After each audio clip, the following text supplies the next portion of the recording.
step forwards in our sport that I think we've ever had.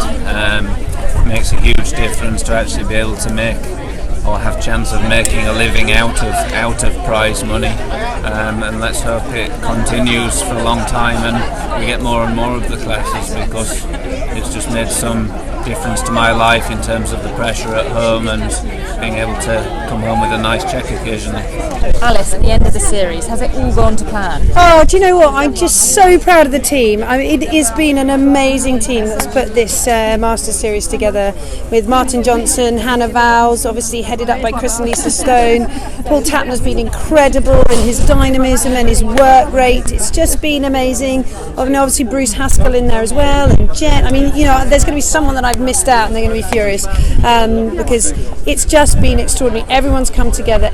Rating, Spencer Sturmey, Nicole Brown, all the riders who've come in and helped us commentate and bring the sport alive, and I'm just really proud of everyone. Obviously it was a sales year and there's things we'd like to be better, but no one can argue that the sport has been absolutely fantastic. The horses have been wonderful and they've completely delivered with the riders and the teams behind the riders. You know, I want to say a big thank you to all the grooms and everyone who's just put on the show, because at the end of the day we don't have a sport without the riders, the horses and the grooms, and that's been just our job to showcase what they do so well. And what changes are you going to make for next year? Well, we've obviously got to get the live scoring and the timing better. You know, that's got to be better. It's a very difficult thing to do well. You know, we're trying to push the boundaries of getting more information on screen. I think the reverse order show jumping and reverse order cross country is great, and I love that, and I think it's worth really sticking with, being brave about.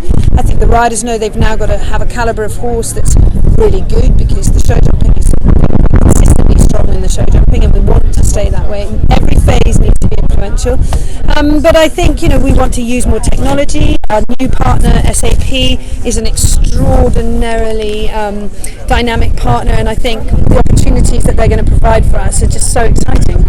Now, you're a most esteemed racing journalist as well. How do the eventers compare to the jockeys? Do you know, the eventers get it. They totally get it. They know that to showcase their sport well, they have to make themselves available, and they have been just brilliant. When they enter an Event Rider Masters, they sign a media contract. They may not know that, but they do, and that commits them to giving us access. But we don't need. I mean, they would do it anyway. Whether it's Sir Mark Todd, whether it's the younger riders coming through, Frankie Reed-Warreler has been phenomenal. Tom McEwen was just brilliant in the commentary box of Blair, and all of us who thought, oh, he doesn't chat much, we're like, oh my God, he's gold dust. He's TV gold dust. Gemma Tattersall's so emotional about her horses. You know, William Fox-Pitt's just been brilliant in the commentary, so honest and frank, and we're getting this amazing insight from these guys who have years and years of experience. We've got 17 nations have fielded riders. We've had 2.8 million hours of television watched by over 160,000 people from 122 countries. You know, we can't believe that this could have gone so global in such a short space of time. It's incredibly exciting for the sport, and you know, let's hope that Chris and Lisa, who are really the key people behind this, keep believing in it. Their passion is what drives this, and that's why we're so lucky, you know, to have people with their passion and their commitment, but with their business sense and business knowledge, is a first for the sport, and you know, that's what's making this happen. Brilliant.